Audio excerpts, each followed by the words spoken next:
период летних каникул количество автоаварий с участием детей, как правило, увеличивается.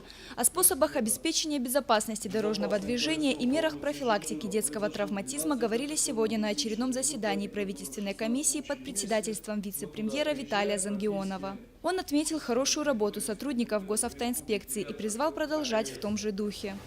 Видим и ощущаем, что результаты нашей работы возымели какие-то эффекта какого-то там. И мы наблюдаем снижение по всем параметрам. И по количеству ДТП, и по тяжести их последствий и так далее. За 4 месяца текущего года на территории республики зарегистрировано 22 ДТП с участием несовершеннолетних. Чтобы уменьшить эту цифру, сотрудники ГИБДД регулярно проводят профилактические беседы, акции со школьниками и их родителями. Во время каникул эта работа не прекратится.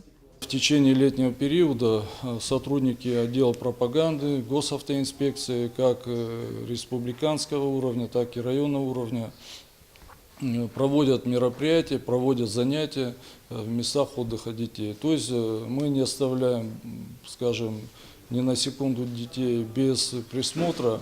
При этом также во время летнего периода будем с ними проводить различные конкурсы, викторины, акции, чтобы дети не забывали о правилах дорожного движения.